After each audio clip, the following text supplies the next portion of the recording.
What's going on, chat? Happy BTL Wednesday, episode 489 piece. As always, hold the fry, joined by your two hosts, Krabs and Jovan, presented by Bookit Sports. If you're not tracking your bets on Pickett, I'm going to keep calling you out.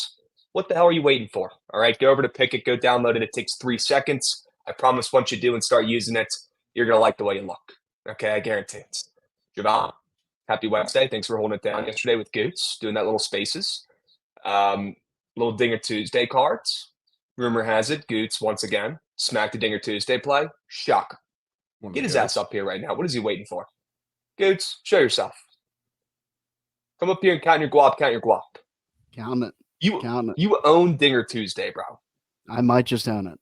It's very possible. possible. You own it. You are the greatest Dinger Tuesday better I've ever seen in my life. Straight up. Every week. I'm going to stay humble, keep going, keep putting out the winners. Sure. There you go. Keep that head down, Goots. Keep those blinders on. Oh, I will. Keep those blinders on. Will you? I will. All right. Glad to be back today, chat. If we have any sub bangs, please let me know. Okay? Because if I pull up the Twitch on my laptop, it's probably going to explode. I don't think it has the facilities for that right now.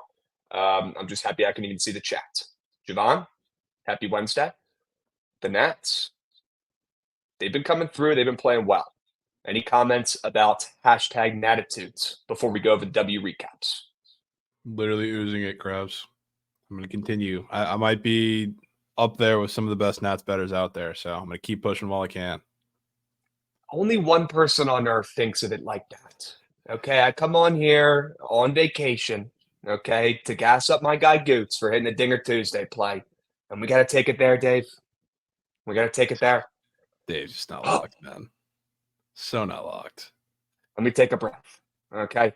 Guys, I'm down to Hilton Head. Excuse me. I'll be back on Saturday, and then we'll be hitting it guns a-blazing, full speed, finishing the summer strong come Monday. Okay. Just recharging the batteries this week. Happy to be here. And hopefully hit some bets for tonight and watch this NBA Finals game, which we're going to talk plenty about. I'm sure they want our opinions, and I'm sure they could probably guess what we're on. Okay. And we'll save that for the end. Just asking for clarification. Dude. Come on. Spin the wheel for missing stream. No, I think I'm good. Thanks, Back Girls. All right, let's lock in. Let's do some W recaps here. I don't have time for that today. Squad ride and sharp reports from Monday. Eesh. I mean, the one thing you can't do against the fucking Panthers is get a guy ejected and lose a defenseman for most of the game. Penalty was stupid, and even though they didn't score on it, that both of those, I guess, hurt them for the whole fucking game. So, what are you gonna do? Game turned after that.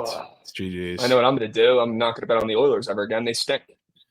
Yeah, that's what I'm gonna do. No, I'm gonna put my foot down here. Save that until Game 4, Krabs. I'm going to put my foot down here and say that I was right from the beginning. It was always Florida. Freest bet on the entire planet was betting the Panthers to win the Stanley Cup. It's already over. And Dead Larry Bird, yes. I actually am, which is kind of a geek. I could see Dead Larry Bird lurking down here. It's a good spot. Good vacation spot. But yeah, I'm just going to be completely transparent. I saw this coming from a mile away. Florida just getting steamed left and right in this series. Everyone wanted to back McDavid because he's the best player on the ice. But guys, this team stinks. They have one good player. What more is there to say? The Panthers were in the Cup last year. They lost. They've been thinking about it all year. They're going to win the Stanley Cup. Hindsight's 2020. We're already 2 games in, sure. But I was preaching this to the choir before the series, and I got bamboozled, and my brain twisted around to bet the Oilers in Game 2, and I'm mad about it. But we'll get the coins back with the Mavs tonight. You might want to wait to see if the Panthers' best player is playing the rest of the series before you say that. Doesn't matter. They got 10 other good players, and they're just significantly better than the Oilers, who stink and have one good player. Doesn't matter. Let's go over the King of the Board recaps. Let's check out those plays real quick. Dude, the Rays, and then I want to take the Rays yesterday, Jovan. And I want to take them yesterday, and we say, all right, let's see one through the hoop. I did take it, which was good, but I definitely didn't nuke it. Glad they came through. Very curious about your thoughts today on the Rays, because that line, you could call that also pretty strange. We'll talk about it. But they didn't come through on Monday when I took them. And I got to put out a couple plays today. so I don't forget about the King of the Board challenge. Chat, expect a couple from me, and I got 3 plays that I love for today as well. Jovan, any comments on the Astros team total kink? I mean, it just didn't show up. We were close to an extra innings miracle, but it was a miracle even though we got there. So, yeah, not a good wager. Brock, is Draisaitl, have they done anything in this entire championship or Stanley Cup? Has anybody done anything for the Oilers? Not a single soul. Not a single soul. They're atrocious, man. I cannot believe I took the bait in game 2. Let's go ahead and we already did the W recaps for King of the Board. Let's hop in and do Steam Krabs. Goots, run that shit.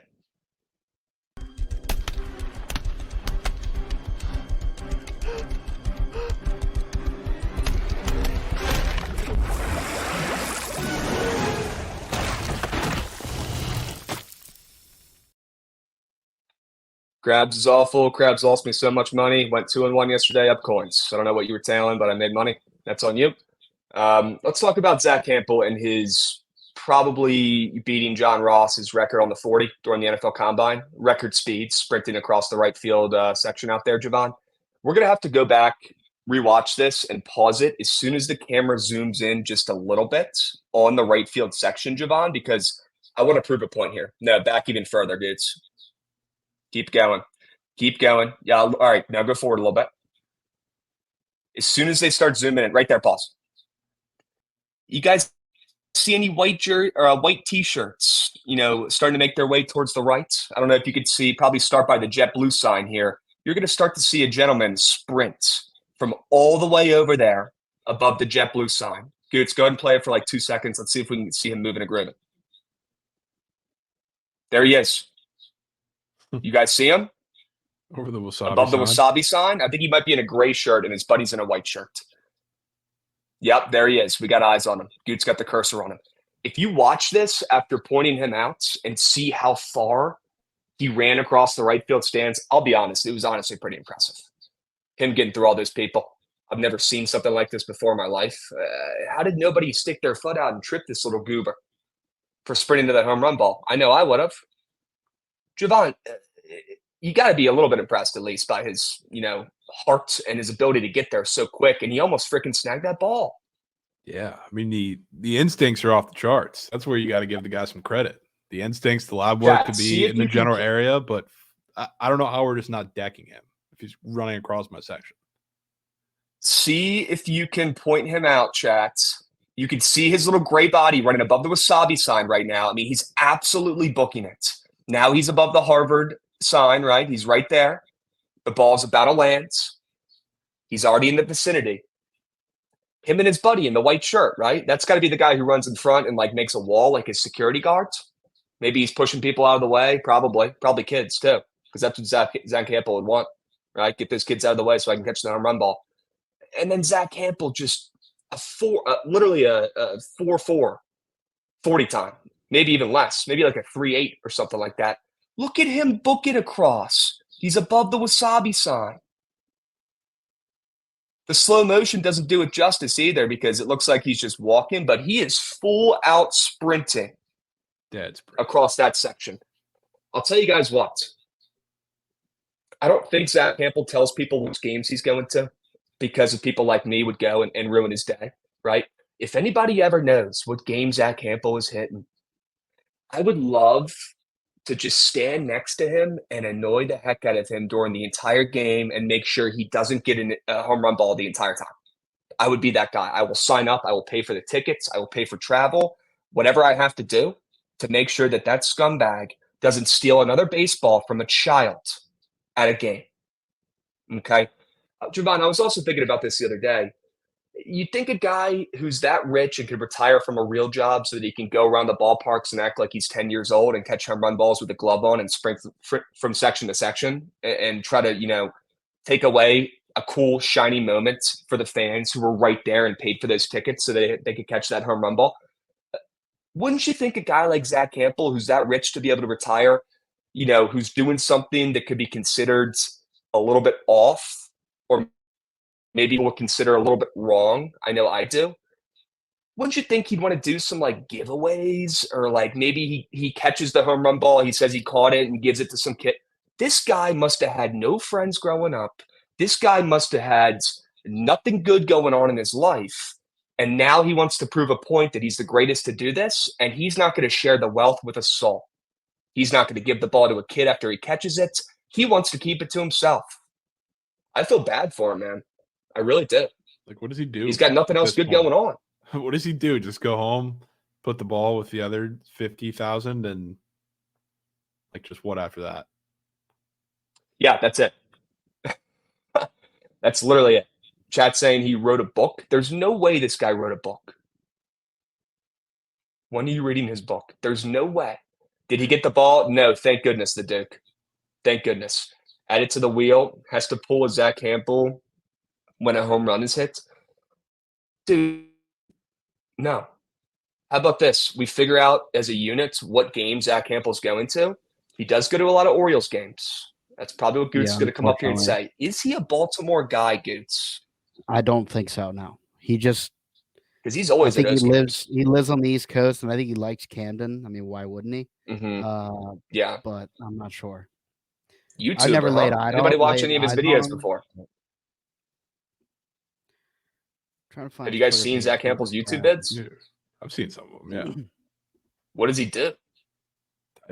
He's in BP, just running through people and getting balls and getting weird shots of everything going in the stadium. I don't know. It's really weird. He's like paying somebody to be in like the next section, just like recording him running around like a child, stealing balls from other people. Yeah, pretty much. That's it. Yeah. Is he writing books about that too? Is that what this book's about? I mean, dude, look, he got 4 books. 4 books. Who's reading this? No way he was writing one in 99, bro. How to snag a major league. Bro, how old is this guy? Is he like a sneak 60 piece? No, I don't think he's 60. Dude, that book, the Green Book, second to the. I mean, that makes me want to literally hunt him down and body him at a game. He's 46. That makes me want to body him at a game while he runs to go catch a home run ball. Yes, that picture is absurd. He's 40. What did you write that book when he was 12? He's from New York. Okay, makes sense. Nope. That checks out there. On Google, it says he's known for collecting baseballs. Oh yeah, he is. He's also known for being a child in a grown man's body and must have been the worst baseball player of all time growing up. Must have not had anyone take him to a game. Must have had no friends. And this is the only way he can feel something is sprinting from section to section like he's Usain Bolt and trying to steal a home run ball in front of somebody who paid for those tickets. If I was at that game, and Zack Hample came running down, breathing down my neck to catch a home run ball, he would catch an elbow to the nostrils. Okay? That's a fact. And if, let's say in the future, there's no way. Let's say in the future, I got some little crabs running around and, taking them to a ball game. God forbid Zack Hample gets in their way. I can't believe this guy's gotten away with this without getting his butt kicked for so long. If this was a football game, this dude would have had double black eyes after the first time he did it. But I guess baseball fans are too soft to do anything about it. If someone has to step up, be the guy to go to a game with Zack Hample, stand right next to him, make sure he doesn't get a home run ball, I will do it. I will be the guy. Jovan, how do we get it done? I don't know. We're going to have to find a way, Krabs. I don't know how he hasn't gotten his ass beat when he's been in the Yankee bleachers in right field a million times. Dude, at this point, I don't know how he hasn't gotten his ass beat. Just walking into a stadium with someone knowing who he is before he even does any stuff like that. Can we play the video one more time? Because it's absurd. It's absurd. Guys, watch the gray blob that sprints across your screen to the right as he goes in there and tries to steal the home. Does that not make you guys angry? I mean, is it just me? He came from right here.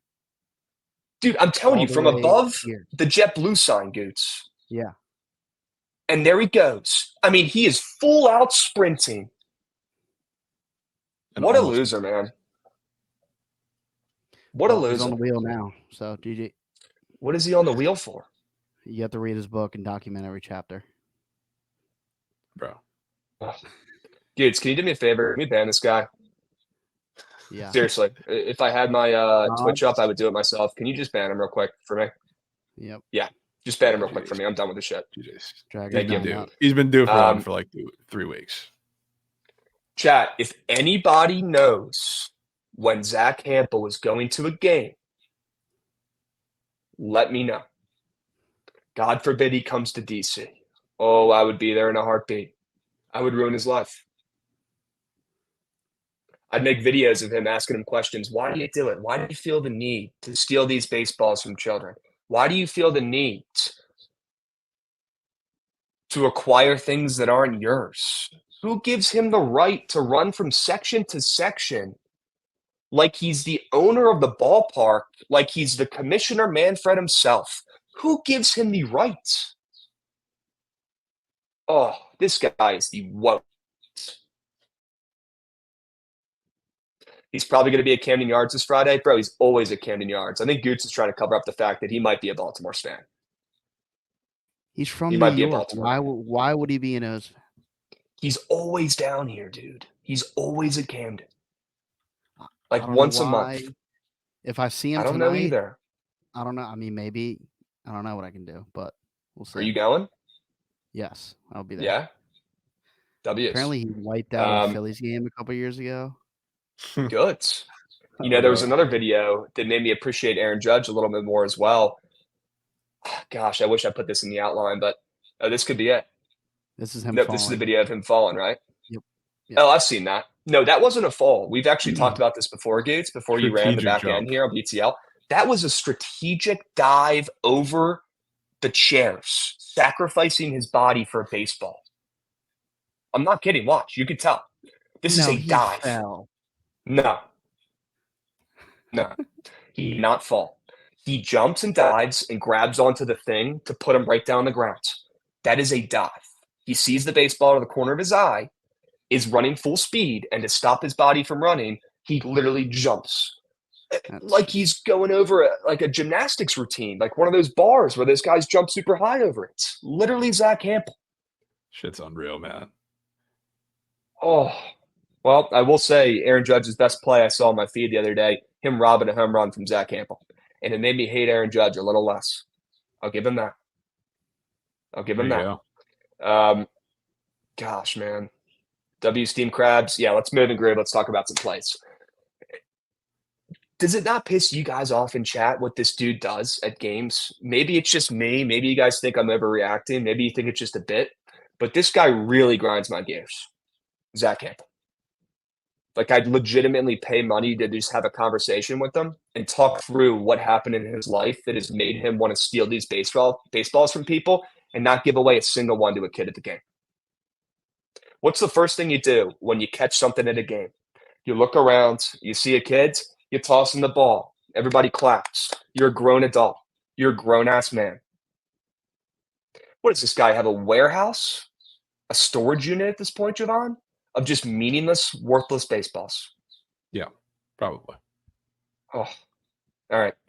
Let's move. Let's groove. Chat, let me know if there's any sub banks. Will ya? Please let me know. I cannot pull up the Twitch right now on this laptop. It will explode. Okay? Watch the documentary. Don't tell me there's a documentary, bro. That's ratchet. There's no way. Please tell me Mahoney's joking or talking about someone else. He sleeps on them. They're under his mattress. That would be crazy. Just 100 baseballs, and it's just like the most uncomfy bed of all time. But for him, he loves it.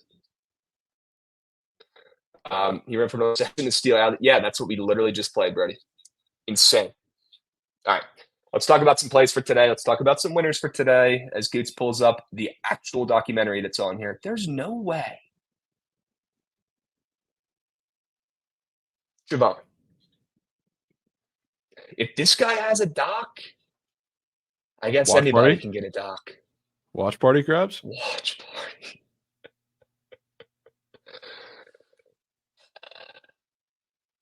How long is it? This is a trailer, isn't it? Trailer. Yeah, is it not out trailer. yet? Oh no, it's out.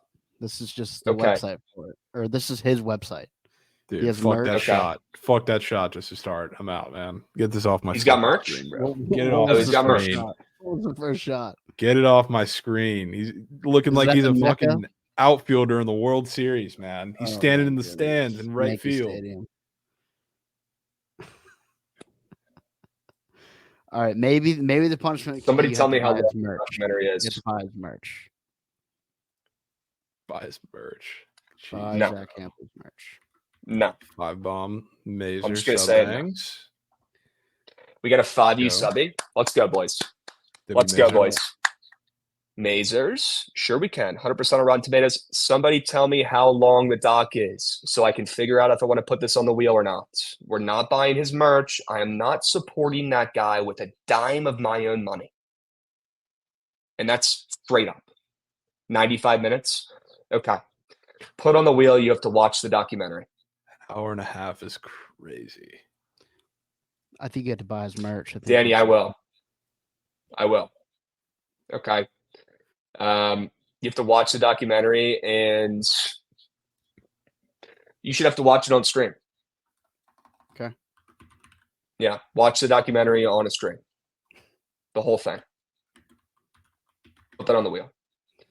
Are we spinning today? I feel like if we pull up the W recaps, I think I did pretty solid on Monday. It could be completely wrong though. You're 4-1. Okay, yeah, you're good. Hell yeah. Did we already pull up those recaps? Yeah, we went through those. Let's show them to the peeps.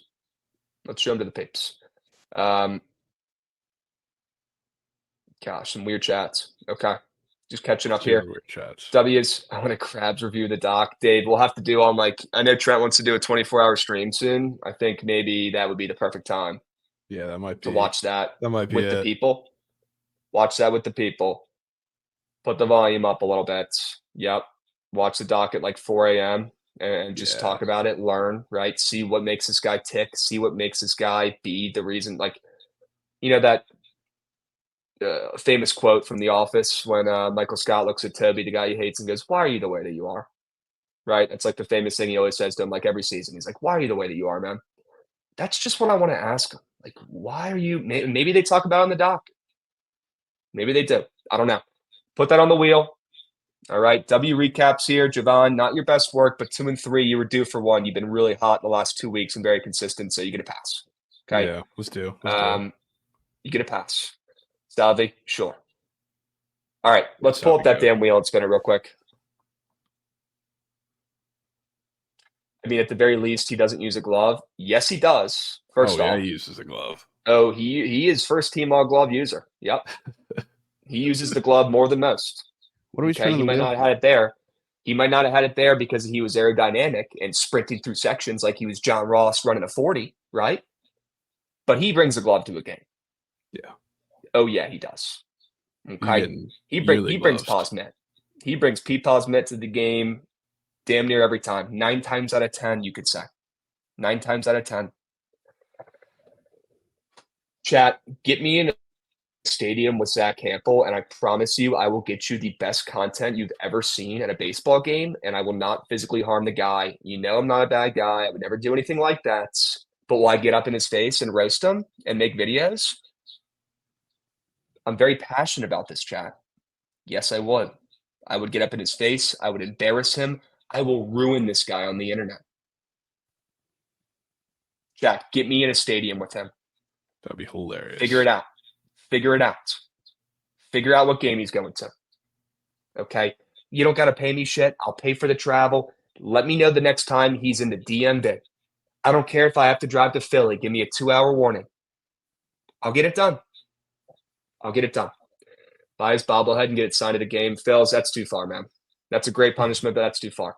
Because you know what I would end up doing is I'd get him to sign it, and then I would smash it into a million pieces in front of him, and then I'd probably get kicked out. Right? Let's go ahead and spin this damn wheel. Let's see what we end up with. But you just said nobody was spinning. Because we lost the squad rides. That's what qualifies for these days. And the king of the board plays 1 for, and Jovan went 2 for 3. I think those are 3 reasons why we probably should spin the wheel. Yeah. All right. Well, you know what it's going to land on now. I got high expectations. You guys know. You ready? Yep. Spin that pup. Come on, chat. We're going to craft up that NFL early season prize picks as well. Oh, crap. Oh, boy. Sit. You got so lucky. Sit. Stop. So lucky. All right. Crazy Euro future. That's massive. I really was not trying to make that judge video this week. That would cancel out any sort of rest and relaxation I have down here. That would have ruined everything. Crazy Euro future, though. You got to pick. Crazy Euro future, though. I could get back. I could get down Ukraine with it. to win. Perfect timing, too. Win. Perfect timing. Yeah, perfect timing, Friday. too. Huh? Yeah. You got to lock that in by Friday at 3 Eastern. Okay. Yeah. I'll be down to lock it in today, too. We can get some of these ones done, day of. Chat. We can do. Anybody we'll hold know this one off. Crazy hold future? this one off till Friday. So we're gonna You want to hold this one till Friday? Hold this one till Friday because we're gonna be lapping up for actual Euro plays and talk tomorrow, and then you're gonna be back Friday, right? So we can finalize exactly what it is because it does start after stream. I was about to say, as long as it doesn't start before BTL Friday, I am more than down for that. Sign me up. Sign me up. Okay. Crazy Euro future. EURO soccer future on Friday. Put it in the notes so that I see it on Friday when I do the outline. Perfect. Chat, feel free to start getting in the lab with us because we will definitely need your help. Rumor has it you'll have Mikey here to talk through some of the Euro stuff anyways. So this could be perfect timing. Okay. NFL rookie PP lineup today. Yes, we're going to do the NFL lineup today. Don't you worry. We're going to do that probably after the Sharp report. Yeah? That sound good? Yep. Dubs. W Hample ad today. Dude, he should be paying me the amount we just talked about this guy. And nobody's answering me in chats. Maybe nobody cares. Maybe people like him. Are there people in chat who think what Zack Hample is doing is right? Maybe they do. Maybe there are, and I'm serious. Like, that's a legitimate question. Does Zack Hample have fans? Does he have people here in the chat who think that what he's doing is fine and acceptable? There's no way, right? Like, nobody with common sense in between their two ears thinks that Zack Hample running from section to section to steal baseballs from children, nobody thinks that's correct or okay, right?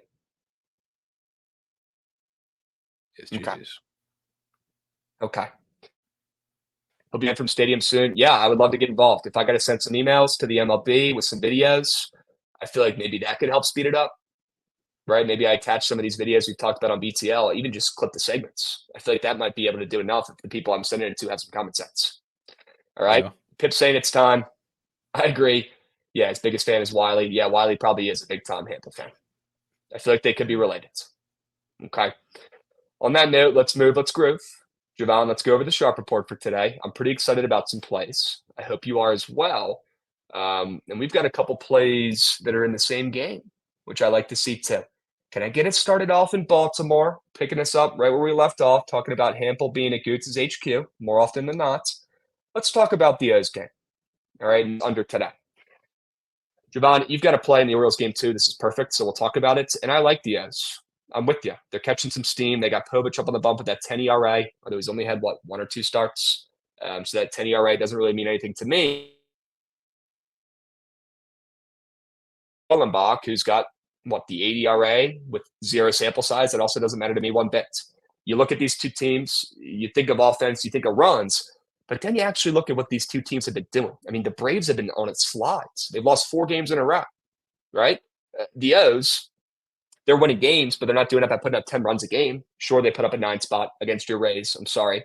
One time in that series, but it's not like their offense is putting up, crooked numbers every game at this point. They're honestly winning these games with pitching. The O's are.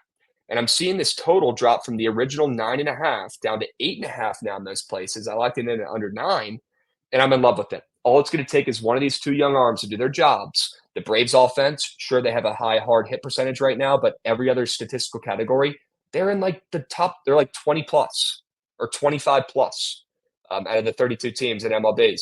Or 30 teams in MLB. It's crazy how overrated the Braves offense is right this second. And all it's going to take is one of these 2 young starters to do their jobs for this game to go under. I love that the total's going down from 9.5 to 8.5. I love the splits on this total, which are insane. Before I looked on BTL, Jovan, it was getting like 20% of bets, 70% of handle on the under in this game. Maybe that's why we're seeing it drop. Probably the sharpest play on the boards. I'm in love with this under. I'm going to keep fading the Braves offense until I see them actually putting runs up on the boards. Yep. And that's a reason why I'm taking it. And before people start bitching, because the Twins game is starting up now. I don't really have a play in that that I've locked in, but I kind of think the Rockies are going to be sneaky in that game. But don't really have thoughts. That's why we didn't talk about it. But yeah, I'm not betting that game. I lean under. I lean nasty under in that game. I could see that. Yeah. But I took the Orioles for the same kind of reasons, because I talked about in his debut, which first of all, we were talking about this on the spaces yesterday. The Blue Jays, for whatever reason, every time they face a pitcher making his debut, which has happened a lot of times this year, they win every game. So they had a little bit of that against Povich in his first start, but he also, one of the reasons why they were worried about him coming up is because he leaves everything right down the middle of the plate, which is fine for the Blue Jays because makes their offensive strategy very similar, makes their approach easy at the plate. For the Braves, it should too. But now we're just in a situation where it's, okay, you're going to get a lot of balls in the strike zone. Prove to me that you can hit because you haven't done it for 2 months. So I think that works perfectly fine for them. So I think Povich can be in the zone all day, and maybe it doesn't matter for this Braves team. It can't hit really shit. And for Schwellenbach on the other side, it just might, because he's going to throw them a lot of fastballs. And if you throw a lot of fastballs to that Orioles team, you're going to see quite a few balls go over the wall. So sticking with the O's in that game. Look, man, what's the one thing we talk about in baseball that you can't do? It's fade streaks. Doesn't work. If it did, I'd be rich. Trust me. Okay? I think you know that too. You could probably back me on that. If you faded streaks in baseball and it worked, I'd literally be probably owning a house down here in Hilton Head, not just, on vacation. I've been backing streaks, pretty much fading the Braves offense for a while now. There's no need Middle to name be is cute. streak. Yeah. Sure. Orioles are on fire. Braves have lost 4 in a row. Don't get cute in this spot, chat. Don't back the Braves in their offense against a Povich with a 10 ERA. If they were going to win today, they wouldn't be getting reverse steamed. That's probably not the right terminology, but the Orioles wouldn't be getting steamed if the Braves were going to win this game with the pitcher with a 10 ERA up on the bump for the yes. Okay. In Povich, we trust. Goots, I would love some comments, thoughts, concerns. Where's your head at with this contest? And you're going to be at the game? That smells like a squad ride to me. All I have is that I'm 5-2 boots on ground, so it's a pretty solid record. Sure. For Povich, I don't know what I'm expecting to see, but I mean, obviously, if he can hit the strike zone, I'd be better because he was kind of mood shit last start. But hopefully, he's less nervous because the talk around the clubhouse and the talk with those reporters were that he was very finicky and nervous, which I understand. So maybe he can settle down a little bit and actually have a pretty solid outing. That'd be nice. Has he pitched at home yet? No, it's just the one in Toronto, right? It was the one in Toronto, yeah. Okay. All right. So not home yet. I mean, the fact that he got destroyed in that outing was throwing mama's homemade meatballs, and the O's are catching steam? Yeah. 10 cents? I mean, the O's never get line respect either. Weird. It's 2 young pitchers, and the Braves offense, like you said, it's been mood shit. So yeah, O's offense doing their job. Yep. If you want another narrative for your under Krabs, Schwellenbach and Povich are actually former teammates. Played together in Nebraska. No way, they're former teammates in Nebraska. Yeah. They're both Huskers, played on the same team at the same time, so they want to go. You don't think that's going to motivate these two gentlemen to put their freaking fear, their nerves to the side, and go out there and compete against their former? I mean, Jovan, talk about a narrative play. Great nug. My goodness. Okay, yeah, that makes me love this under because these guys are people, and no one else on earth caps the people aspect of games better than me. Jovan, that was music to my ears hearing that. You're telling me these two buddies were playing on the same college team at the same time for years, and they're facing off against each other in the MLB today. Yeah. That's beautiful for an under. These two gents are going to go out there and cut their ERAs into a third. They're going to be teleported back to their Nebraska Cornhuskers days, and they're going to absolutely deal. I'm so in. And I love seeing the total down to 8.5 too. since we've been on the show for the last 40 minutes. Love that. Okay, this total has no business moving down. Look at these guys' stats, Chad. I know in a very small sample. I don't care. He's got a 10 ERA. Oh, this under's smacking. And the OZML is probably smacking too, man. I could get down with it. Can I take you to another under? Sure.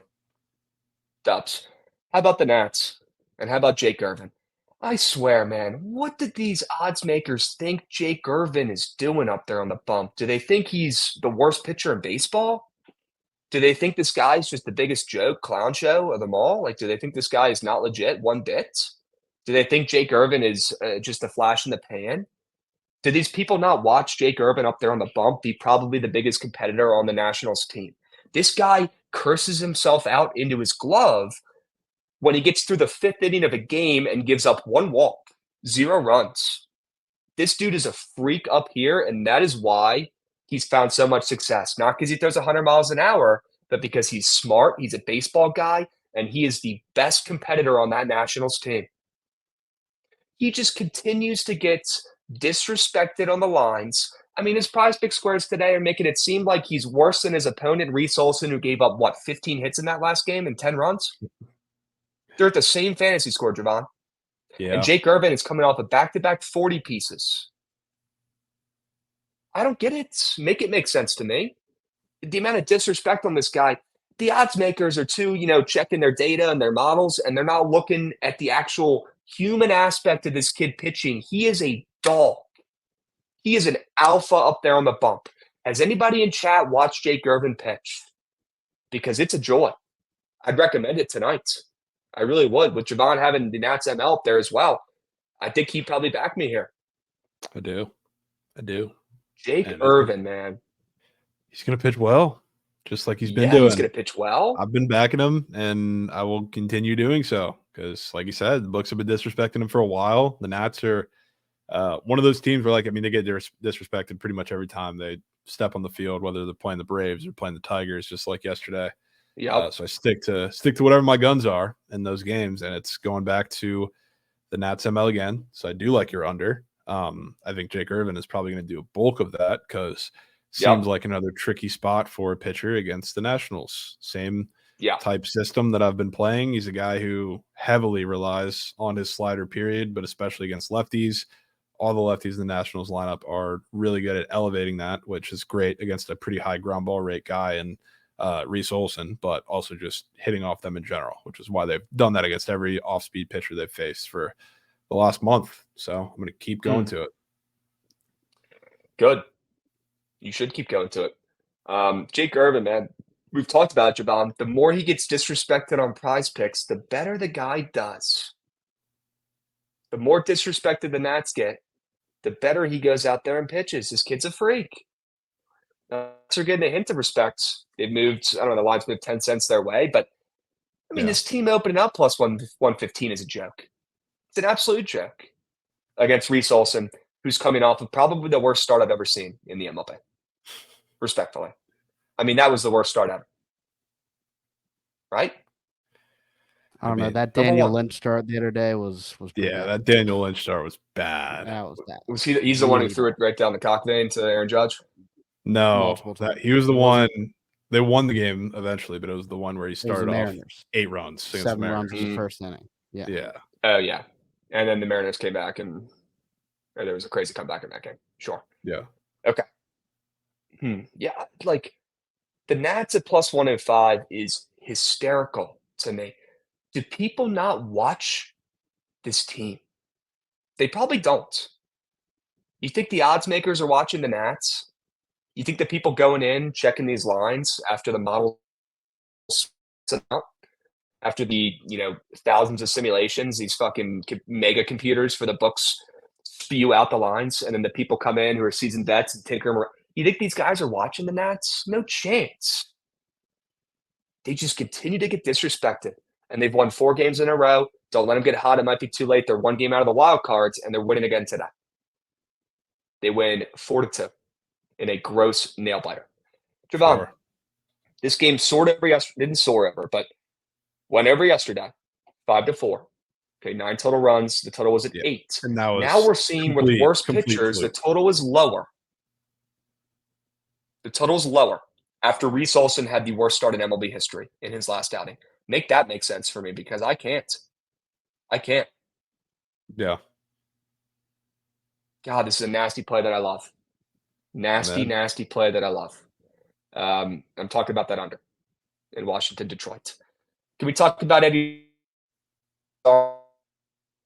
This guy's guts and how he might be a secret double agent for the Braves at this point. Because, Jovan, I'm ready to talk about it. Eddie Rosario is the problem. Eddie Rosario doesn't give a hoot about anything, about the team, about winning. This guy's just out there dancing around, having fun, not giving a shit, cashing paychecks. That's what Eddie Rosario does. That's his game. Okay? And then once a week he hits a nick. Great. Guys, he's hitting 180. Enough is enough.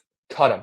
Not only is he bad, not only is he the worst defender ever, he's a liability. Not only does he show zero hustle or heart, not only is he a cancer to the locker room, but this guy the other day hits a ground ball down the first base line, doesn't run it out at all, just stands there looking at it like the bum that he is at home plate.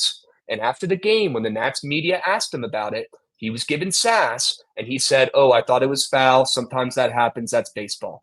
That is the worst I've ever heard as a guy who just likes being a good teammate, and comments like that give him the EBGBs when he hears them. Man, that's one of the worst things you could ever say that comes out of your mouth as a baseball player. It wasn't my fault. I thought it was foul. I don't care. That's pretty much what he said. Get this guy off our team. He's a bum. The baseball gods will not allow Eddie Rosario to get above the Mendoza line. I promise you that. They don't.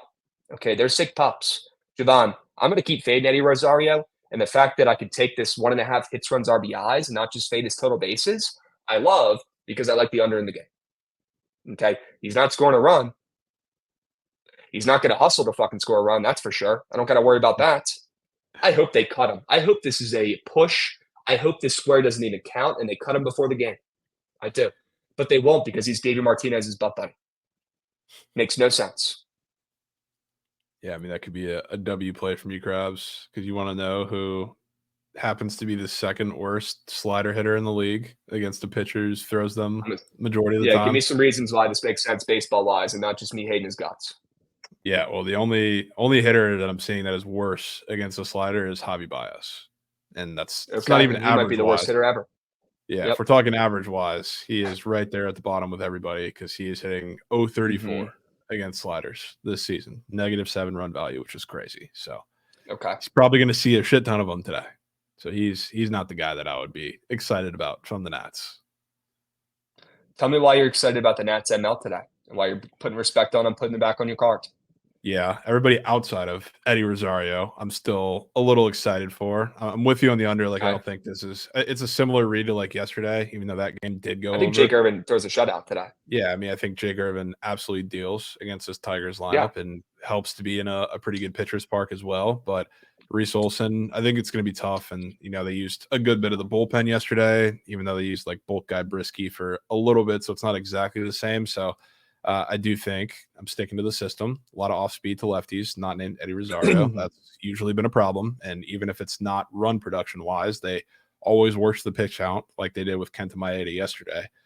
So I think they're going to put really just the whole Tigers pitching staff in a blender today, and still a lower scoring win like you're talking about, like a 4-2. 100% see that happening. So sticking to my guns with the Nats. If Parker didn't boot a comebacker to the mound yesterday, the Nats would have won in a shutout. Yep, I feel terrible for my guy, Mitchell Parker. Yeah, I didn't know he was the least athletic guy on the block. Okay, you see him trying to make that play?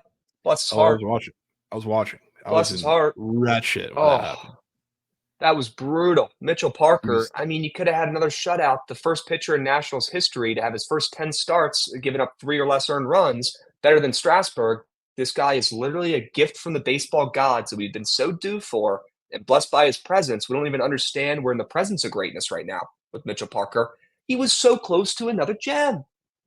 And then, of course, was it Riley Green who hit the Little League Grand Slam? Triple. I'm pretty sure it was. Yeah. Yep. the pitch before that was a dinky fly ball out to left field, but Jesse Winker is on AARP, and he can't get his ass over there to the line in time and make the play. And that also cost him those runs.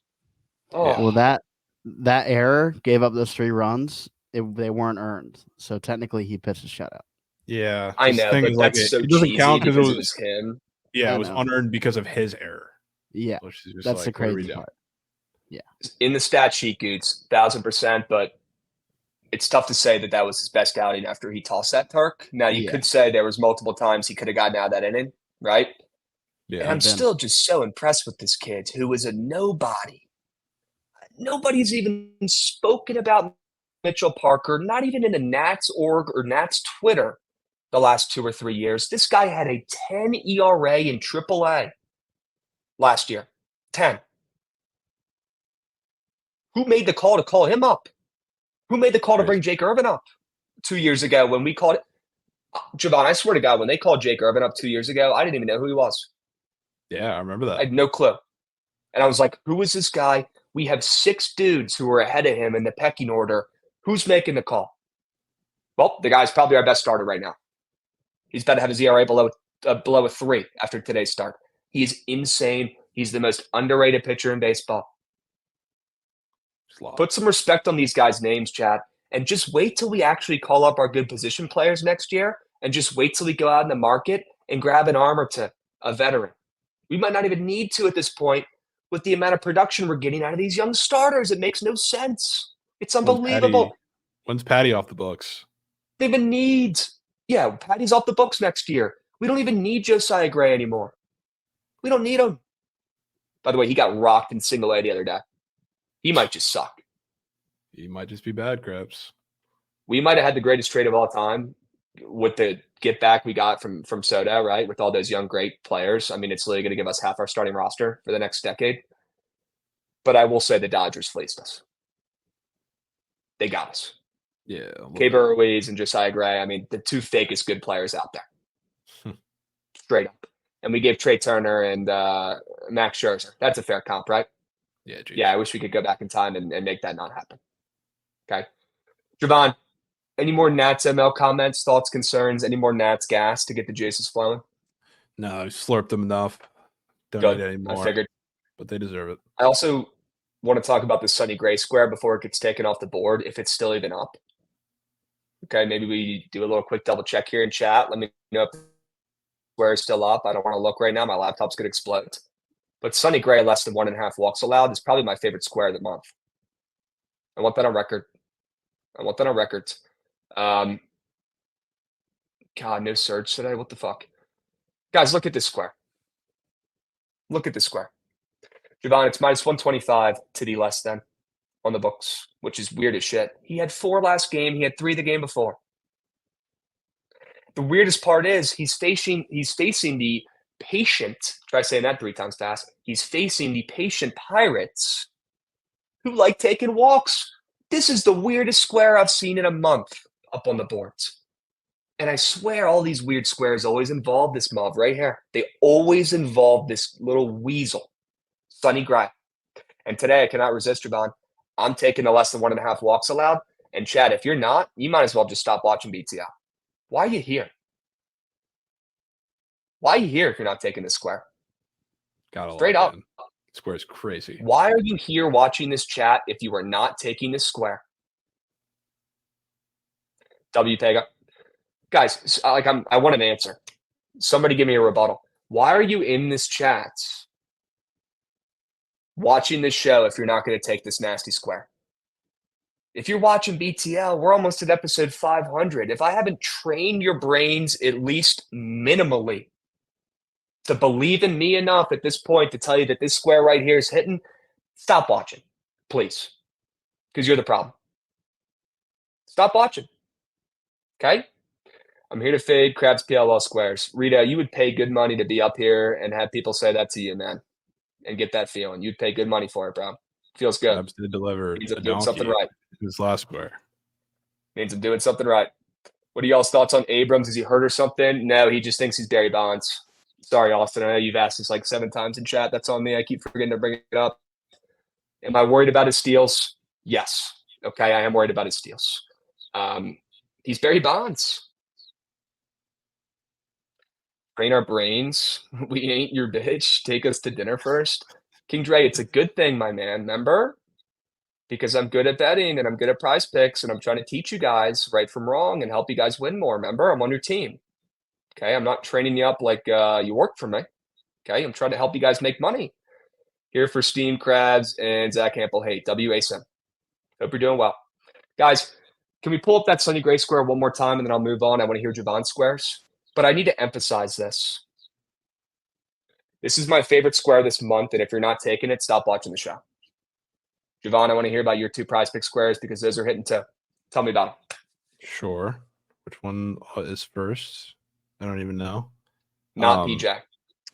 Not PJ. So it'd be Goldie over a run. Yep. I think we're getting a little bounce back performance from the bats at the very least from the cards today. So, I mean, I'm kind of with you. And yeah, Gray is just under walks, which is crazy. Love it.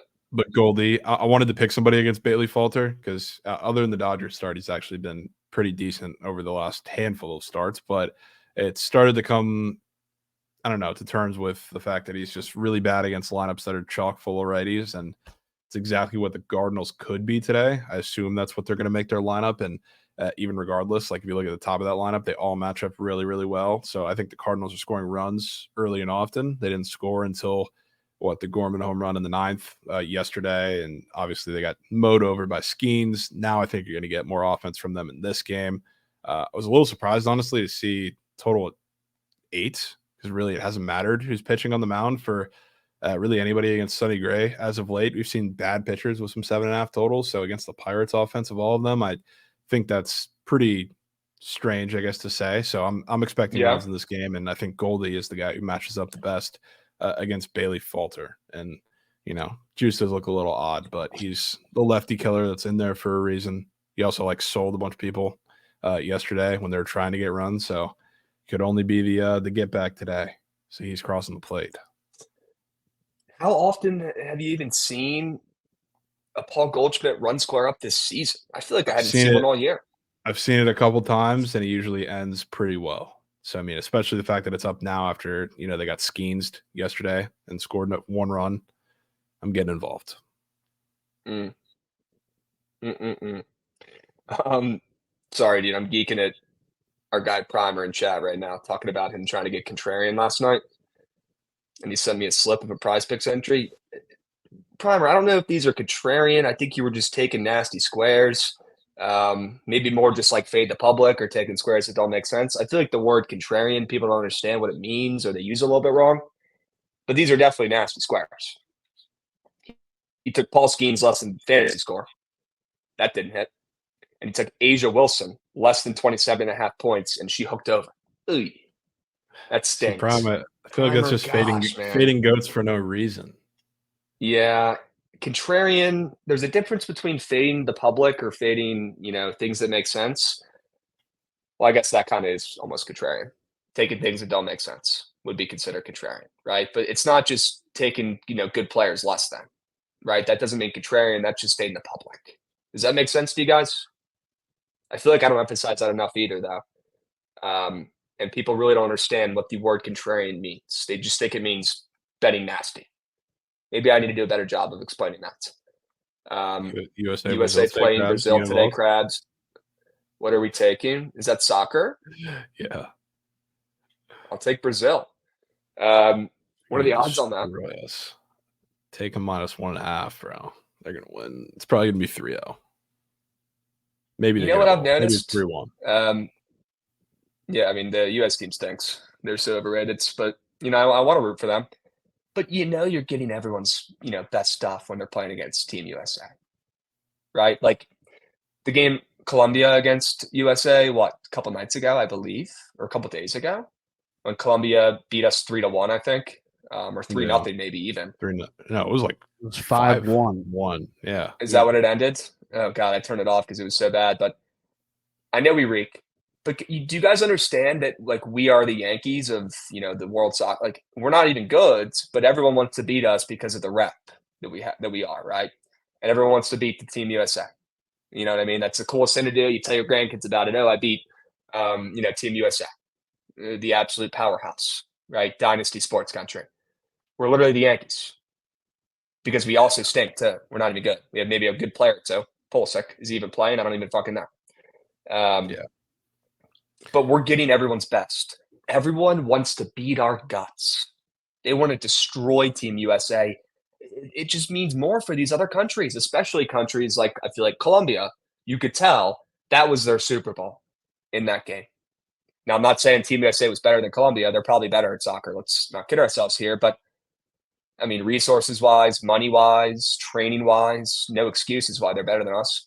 It's just all mental and all heart is what it is. You really won't catch me betting on Team USA soccer for that reason, and that reason only. Yeah. Because it just means more for the other countries, man. They just want to beat them because they're going to tell their grandkids about that 20 years from now. It is the most important, pivotal part of their life when they go back to Colombia and doing whatever the hell they're doing down there.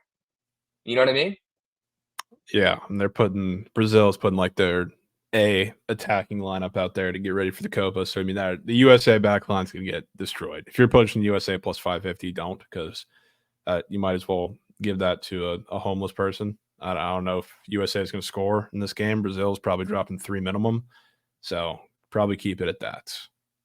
Didn't we just beat Pakistan in cricket? Yeah, apparently some dude who was like a big corporate guy who had a LinkedIn page, and I don't want to botch the company or where he's working, but some guy who was like one of the initial founders of a tech company was like the team captain of the USA team. So shout out to him.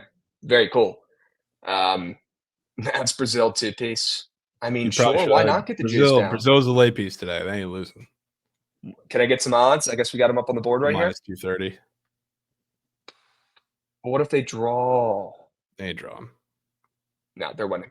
And you guys could say, oh, there's a difference between Brazil and Colombia, right? Brazil's actually good at soccer. Colombia, probably not as good, a little smaller. Guys, both those teams hate the U.S.'s guts and they want to beat them. And if you disagree, you're wrong. If you disagree, you're wrong. Yeah, everybody wants to beat the USA. It's facts. Everyone wants to beat Team USA and all this and everything because we're the best. It's not rocket science. Anyone who disagrees is wrong. I'll say it. Gomber going to the IL after today? Surely, yeah. It might be a fake IL stint. Probably. So you tell me the USA found more crickets? Okay. SJ, that's the worst dad joke out there on all the planet. But I'll give you a pass. That's unreal. Okay. Brazil is fucking them up, and I love USA. I mean, yeah, I love the USA too, but yeah, Brazil's going to muck us today. I agree. Good. Yes. Talk about Dallas. Yeah, I wanted to save it for the end. Talk about PJ, and we'll go into Dallas because we're going to spend plenty of time on this, probably the next 15 minutes. I feel like we should probably start with Dallas before and then go in and talk about some squares in that game. Okay, go.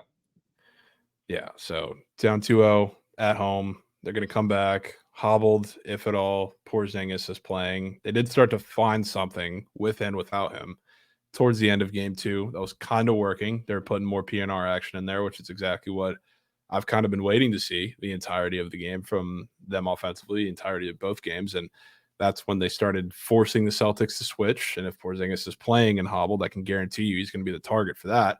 And a big reason why the Celtics defense has been so good is because they've been packing the paint, they've been packing the corners. So like PJ Washington has been neutralizing the corners. A lot of the shooters have been neutralizing the corners for a lot, and it's been tough in the paint for the Mavs. So coming into this game, I think it's going to be a wildly different look from them offensively. They're going to be a little more smooth. Luka's going to be able to facilitate more than he was, the first couple games. So like the offense, defensively too, they started making Tatum beat them, which he cannot beat them. So we're probably going to see more of that as well. So I think you're going to put just make a beat him one-on-one, which is what they started to do for a while, because I don't know why they were crashing on him on the drive for the entirety of the 2 games. And like if you watch the Celtics and you think we want to make the whole team beat them and not just Jason Tatum, I don't know what you're doing. They started to figure that out towards the end of game 2, but it was too late by that point. Now I think we're going to get that full 3 game or full game 3, and then that's going to work out well for the Mavs. So yeah, desperation spot at home, surely, but I think the adjustments work out in their favor. Sporting cast is also not good for the Mavs, and what do you know about role players? They play much better at home. So we saw it good from the Celtics in game 1 and 2. Going to see it from the Mavs today, which is one of the reasons why I'm taking PJ. Sure. Danny, I really don't have time to start up with this, fake sharp Mavs BS today. I'm not doing it. It's not true. They're not fake sharp. I have seen a $1.5 million wager on the Celtics, not me personally, but obviously on social media. I've seen some ginormous bets, absolutely massive bets on the Celtics. Now, are people onto the Mavs and it being weird that they're a favorite and this is the first time all playoffs that the Celtics are an underdog? And it's kind of weird timing because, Luka literally going to play defense. His back's going to fall out of his body if he does. Yeah, you could say it's a little bit weird. And I saw way more people on it than I probably expected the Mavs talking about on the feed. I don't care. It doesn't matter. The Mavs as a favorite against the Celtics at this point is hilarious. Absolutely hilarious. Dean, we're going to crap this up right now in about 2 minutes. Jovan, it's ridiculous seeing the Mavs. I don't care if Porzingis doesn't play. It doesn't matter by how dominant the Celtics have been. It doesn't matter.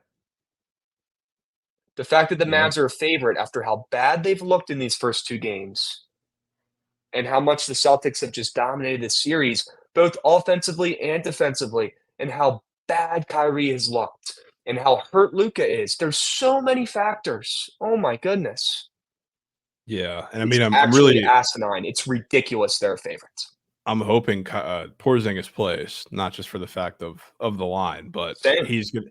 If he plays, he is going to get picked on. He's going to get played off the court with that injury, which is great. So that's what they started to do towards the end when he initially got hurt. So I'm in on that. But if he doesn't, I think they're going to still do the same exact thing, which is perfect. So it's going to be great for a lot of the supporting cast of the Mavs. So I mean, while we're talking about PJ, Luka is also banged up, and the one guy who they found success with getting to the rim as a ball handler, just going from the top of the key in all of game 1 and game 2, it was not Kyrie, it was not anybody else but PJ Washington. So if all else fails and Luka can't be successful, and I don't know, working the PNR by himself, or if Porzingis doesn't play, they're probably going to play him in drop coverage, so he's going to have to shoot more or get to the rim more. If he can't do that, super efficiently, PJ Washington has been the guy who can do that. So there's that as from the driving aspect where he's been used a lot more in the series, but also he's at home where the entirety of the Mavs shooters play much better. If Porzingis plays, it's going to be a different look from the defense. They're going to have to help more and leave the shooters open a little more. If he doesn't play, the floor is going to be spaced more. It's not going to be the same matchup for him in the corner. So either way, I think this is a PJ Washington game. Luka's going to be aggressive. He's going to get his, whatever. But this game, this role, everything screams this is where PJ Washington busts. So I'm getting all in this game. Dude, I agree 100%. Super down to take the square. As you were talking, I was scrolling over to go to the NFL season squares because I want to put together this, rookie entry that we're going to. And I came across the lacrosse squares that are up for this weekend, and I can't stop looking at them. They've already got goalie save squares up for the PLL this weekend. They got point squares up. They got Asher Nolting at 4.5 points. Holy smokes. Against the Water Dogs, there might be 1,000 points in that game. Water Dogs. It might be the first ever game where there's 100 combined points. He's been pretty moose too, and that's a high line. Yeah, I mean, and he's up to 4.5. His line was at 3.5 week 1. I don't remember what it was last week, but and it was 3.5 last week too. Last week, right? Yeah. Yeah. And Josh Byrne might just be an absolute cheat code at this point. That dude might win MVP if Jeff Teague cools off at all, and nobody's talking about it. Josh Byrne is so back for the chaos. God, they got so many squares up for this weekend already. Goots, take a stroll, will you? They got Zed Williams up after his tryout with the Bills. People forget. They got the goalie, a couple goalies up. Sure. Elite. All right. Jovan, any other comments, thoughts, concerns on the Mavs tonight or prize picks in that game? Please leave me with at least one final comment. I will as well for that game. Yes, I mean, I'm on Mavs, I'm on PJ. If we're talking Celtics side of things, I think a good square to take is Tatum field goals attempted, because that's how I think the Mavs are going to win this game. They're going to have to not help. They're going to have to make him go one-on-one. I think they even might bait him to go one-on-one by letting Luka switch on to him a little bit at the time. So I think that's going to be their game plan defensively for a lot of this game, and that's why they're going to win. Can't let the whole Celtics team beat you. You can't let them do it with if Porzingis plays, Porzingis, Brown, Horford from 3 as well. Like, Obviously, Drew Holiday's been busting. He's number 1 on pop tab, or I would have been taking him today. They're going to make him go 1-on-1. So I think field goals attempted is the way. Don't have to worry if he makes them, but I think they're going to make him be aggressive. Okay. I'm in. My final comments for this game is I pre-select Jaden Daniels more than 499.5 season rush yards for this entry we're about to craft up. Final comments on the Mavs. Guys, if the Mavs as a favorite doesn't pay out, then I don't know ball.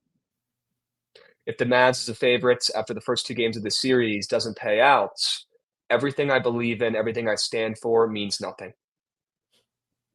If you don't bet the Mavs today, just like if you don't take that Sonny Gray walk square, why are you here? 2 words. Why are you here? Straight up. Why?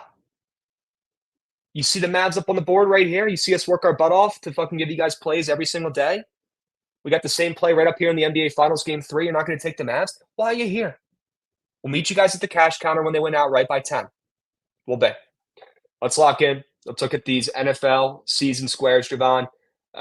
Now, correct me if I'm wrong, but it has to be rookies only, right? I was going to talk about that because we don't have many rookies up, Krabs. It's a little more difficult than we thought. So maybe. Okay, well, let's try. I know we can try. Maybe the backup is rookies and second-year guys. Probably the good move because there are a lot of second-year guys up. Okay. Yeah. All right. Well, can I go ahead and put in Jaden Daniels more than 499.5 rush yards? I mean, yeah, it's my donkey, Krabs. I'm right there with you. Sure. We'll start with that. Yeah, it's your square. It's not mine. I just remembered it from last stream. Well, I know. We're on the same wavelength there.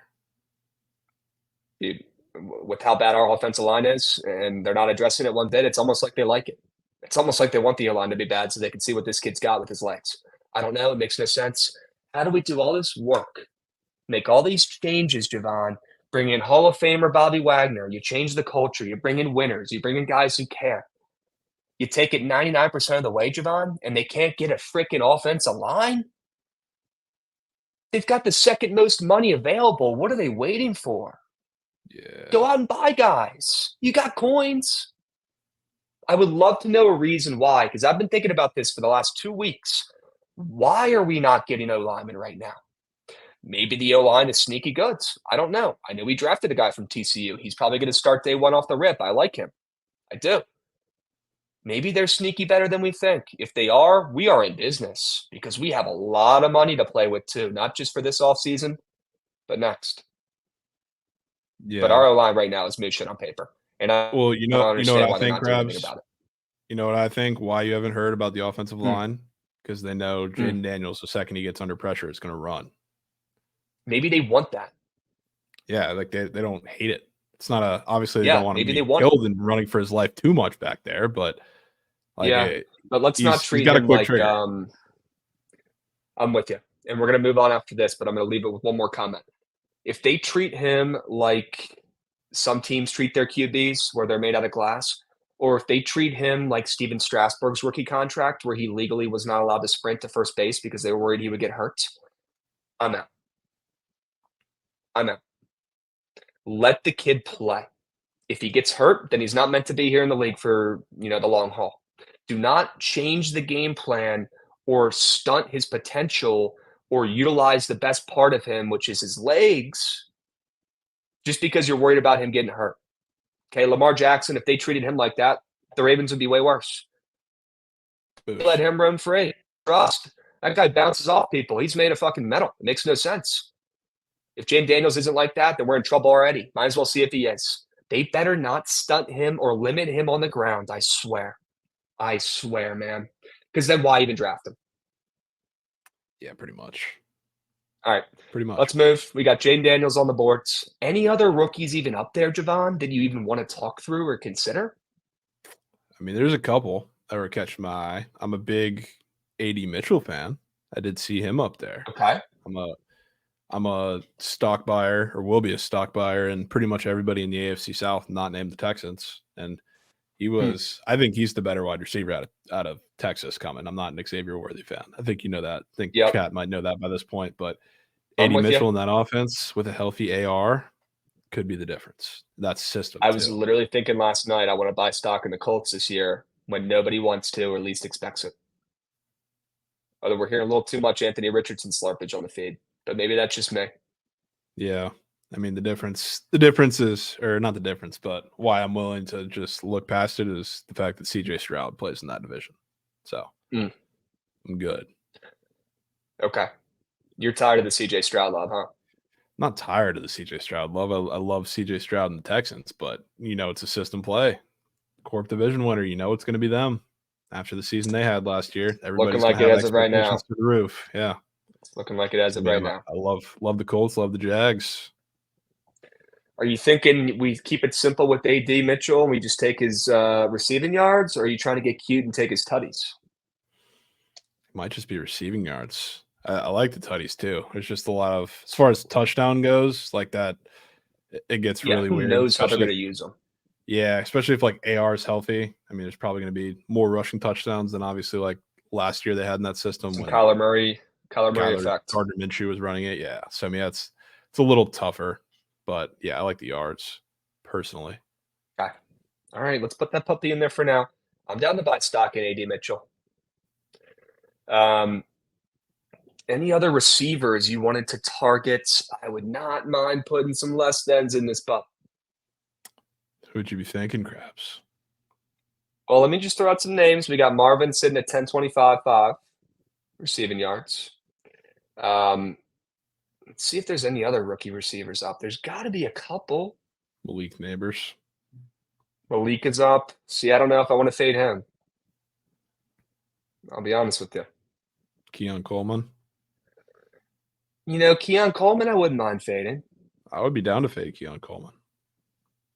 You're tired of Keon Coleman love? What how I feel about Xavier Worthy? What about fading Xavier Worthy?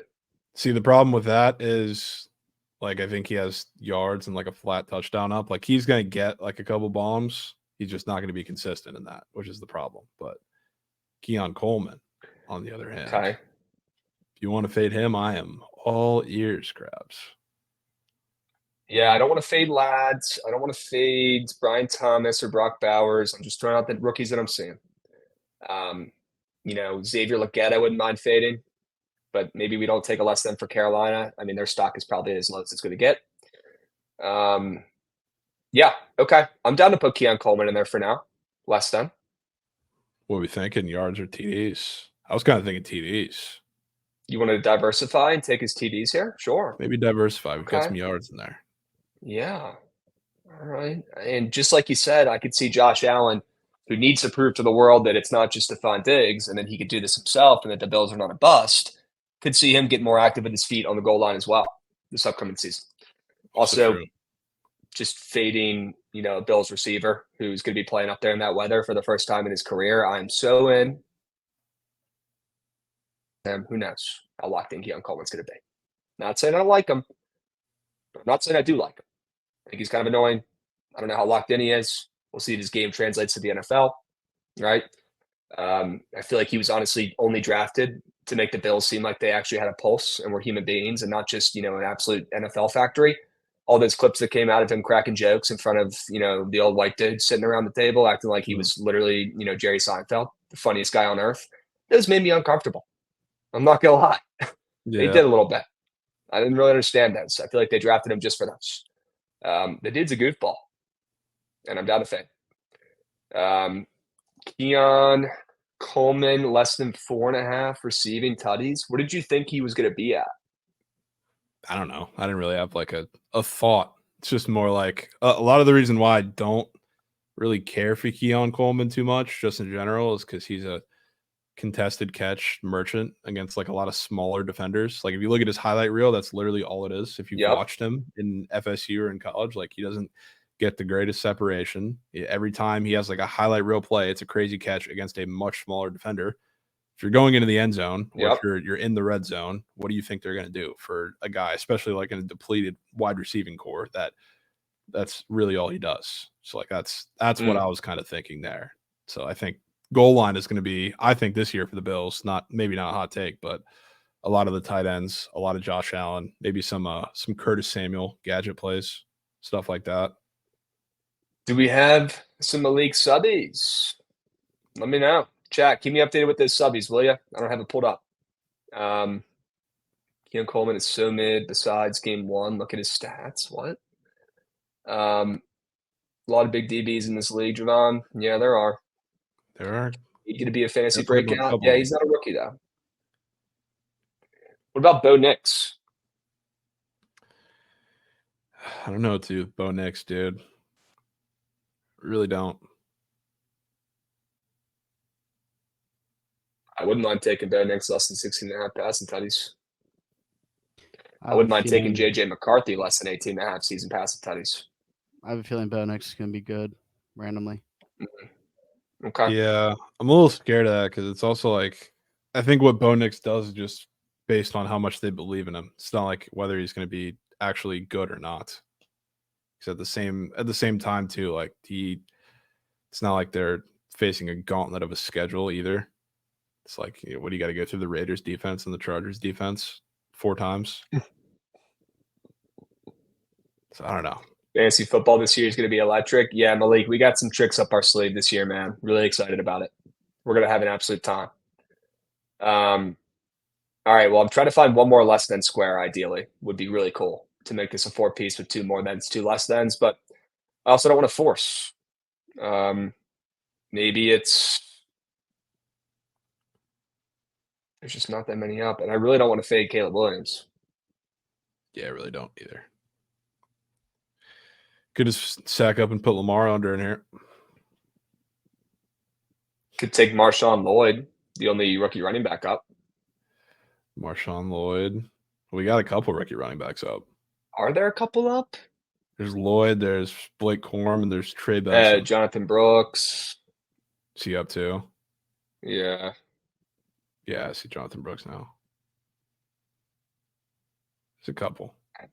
Panthers, their line is nothing special. They got Blake Corum up. Blake Corum's not going to do literally anything, but it worries me a little bit because Sean McVay probably hand-selected him, and, he likes using 7 running backs, so maybe they ride the hot hand for a couple games, and he ends up going more than because of it. Yeah. I would say Marshawn Lloyd square.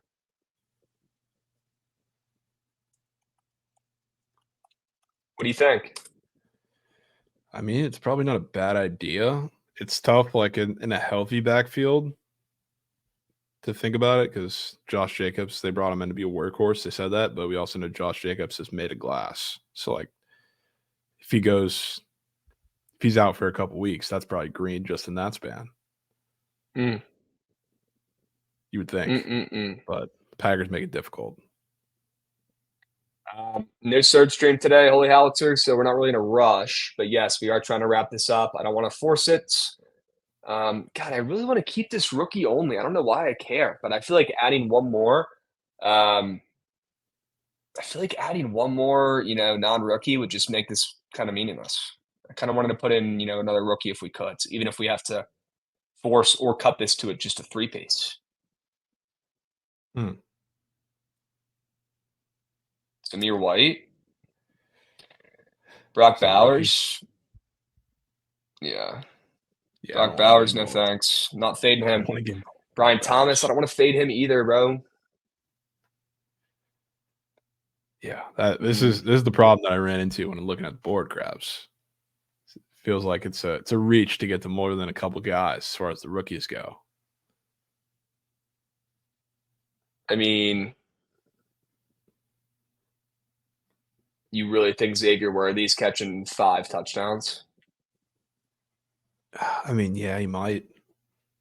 Thing is, like, it's tough to fade him like on any of his less thans just because I think it's going to be so inconsistent. Like, they brought him in to be a deep ball guy. They brought him in to be an MVS who they thought could catch, but he can't catch. So we'll see. Like, he's going to get a lot of looks, which is the problem.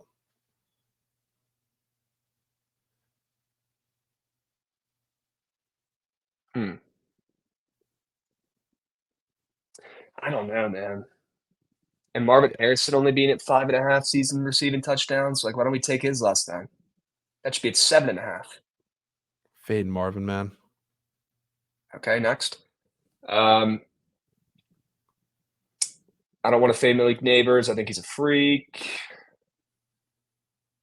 I don't know if I want to fade Brian Thomas either. Roma Dunze, less than 4.5 receiving tutties. But, like, who else is catching balls out there besides DJ Moore? Keenan Allen. Keenan Allen now? Yeah.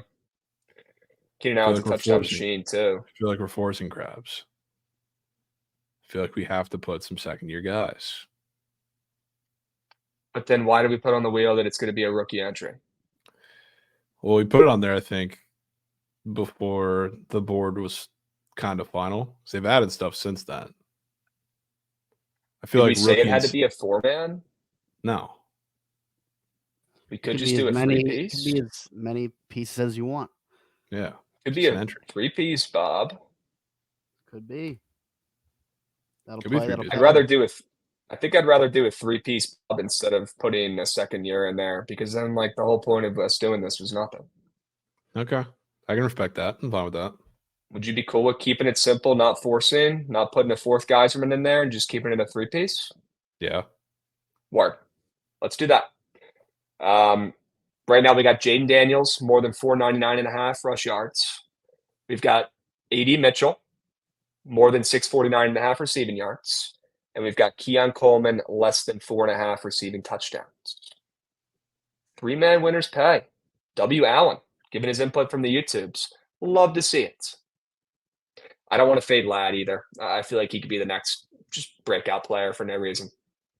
Yeah. Well, one of the reasons I was bringing up second-year players, Quinn Johnston is a second-year player. Quinn Johnson, I know. I saw people in chat saying we should put his lesson in there. No way he gets more than 600 or whatever. He's just dog meat. We just got to come to terms with that. He is dog meat, but I don't want to fade your TCU guy. I know you want to root for him. No, I don't. He's dog meat. He's dog meat. I was so down to fade him last year, and I just didn't do it because I was trying to be for the team. I got Dave getting in my ear, man, saying he sees something in him, man. I just couldn't do it. And lo and behold. What did he see? Yeah, I don't know. Dave sometimes just has dangerous TCU tonsils. So I see you in chat, Dave. Maybe because he played on the team. I know. I always I have to be the bad guy and be realistic here. Like when I told him Chandler Morris is dog shit. I know. I get it, man. Dave probably had some solid points though. Maybe it's we don't need to be fading Hokies. We don't need to be fading Frogs, right? Just put them off to the sides. See how it plays out. You don't need it. There's plenty of other players out there. Hokies, Krabs, what Hokies we got to fade? What, in the NFL? Yeah. I mean, there's like 15 guys in the NFL from BT. I know, but like what big time players can we fade that are from the Hokies? I feel like it's an opportunity. None right now. I know. It's none right now. It's different. We have the opportunity with the Frogs. They should put. I just think there's so many players. Like they should put Joe Alt over under more than less than 1.5 or Pro Bowls. That would be cool. It's free. Making the Pro Bowl this year. It's free money. Or like sacks allowed would be a cool one they actually put up. You know what I mean? That would be cool. That'd be cool. Under sacks out air. Yeah, that would be sick. Vic, less sense. Everyone getting hip to Marcus Vick now because the Barstool guys talked about him borrowing his brother's fake ID. Nobody knew that story except for the Hokies. Yeah, guys, if your brother's Michael Vick, maybe don't use his fake ID. That might be the dumbest thing ever done on earth. Yeah. What are we doing, man? What are we doing? That might be number one dumbest thing ever. Trey Lips going back. Great. That guy can't hit. All right, let's get to the squad rides. Chat. Lock in this 3-piece for the NFL season coming up. A little rookie guyserman 3-piece. Okay. Jade Daniels, more than rush yards. A.D. Mitchell, more than receiving yards. And Keon Coleman, less than receiving touchdowns. 3-piece, hold the fry. Is Tress going to have a season-long square? I don't think so, Elliot. I don't think so, man. Over punts. Could be air. I wouldn't even want to take it. This would be the first time I don't want to take his over punts. Typically, that'd be a cash cow. Yeah. Okay. I mean, he's our best player for a reason. We use him the most, right? All right. You guys want to craft up a little squad ride, guyserman? And then I think my work here is done. Sure. Goats, run that shit.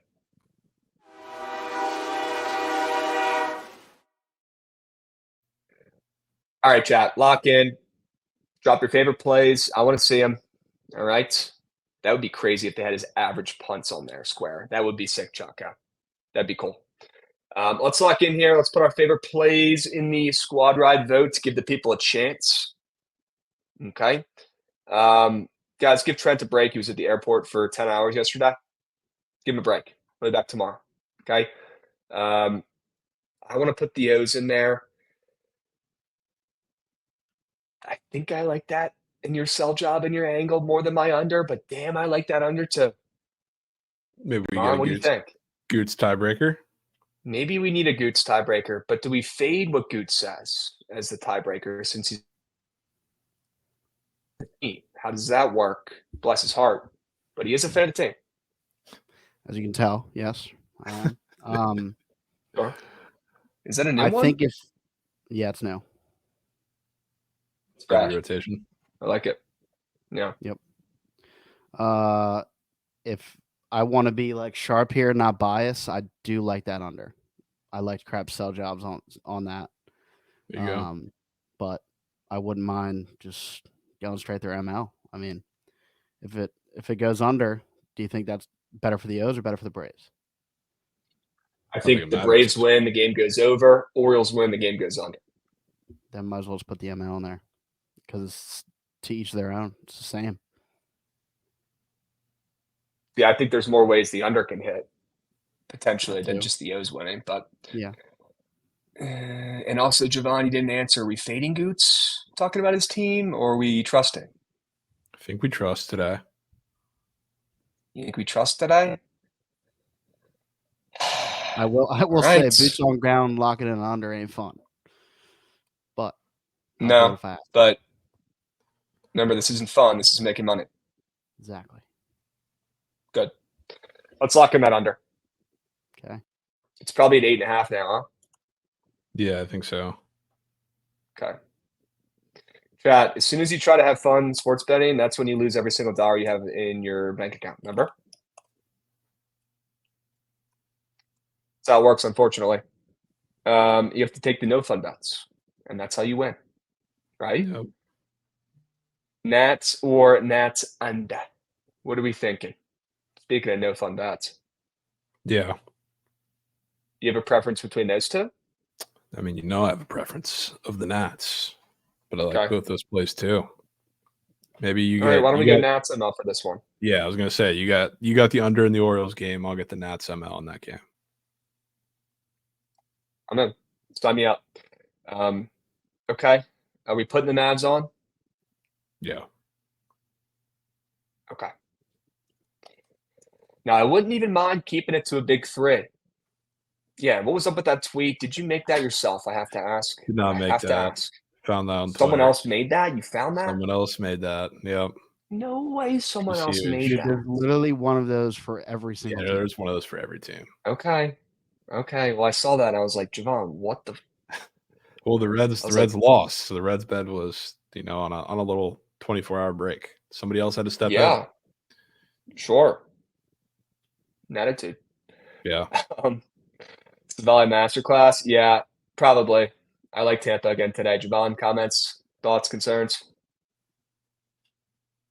I mean, again, it's the same story as like Eflin yesterday. You just got to hope that the tank that Savali gives up is with nobody on base.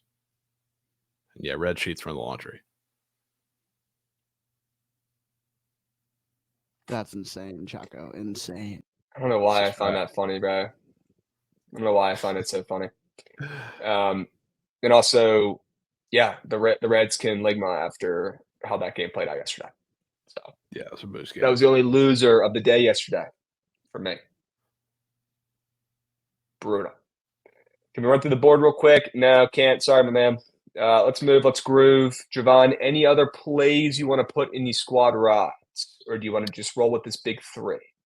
We just roll big 3. I think those are winners. I think I'm in. Chad, 3 plays, 3 winners.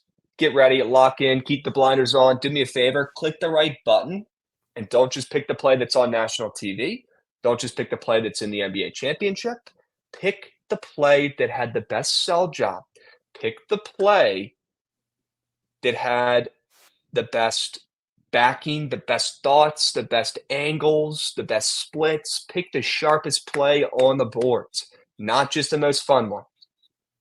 Okay, with that being said, the Mavs are probably my favorite play, but that doesn't mean you guys vote for it just because it's in the NBA Finals, okay? I shouldn't even have to say this at this point, but I do. Yeah.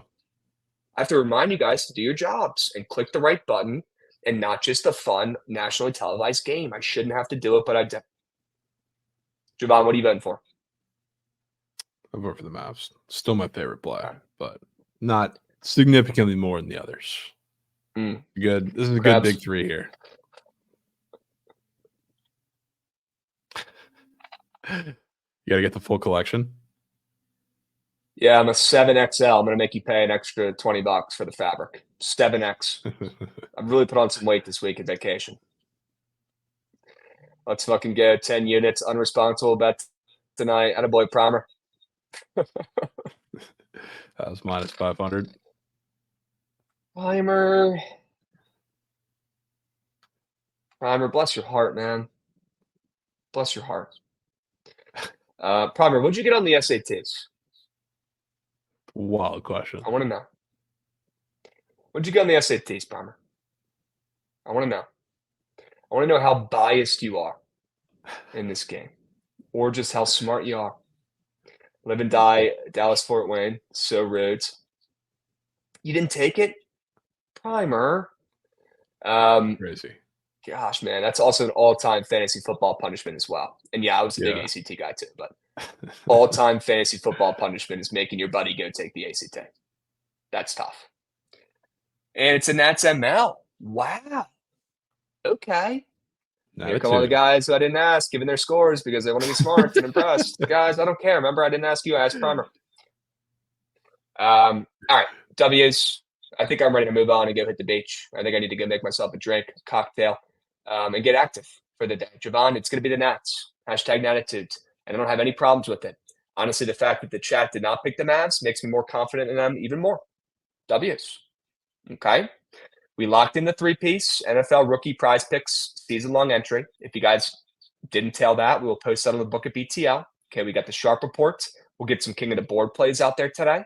Lock in the squad right on the Nats. And don't forget about the Mavs tonight. Okay?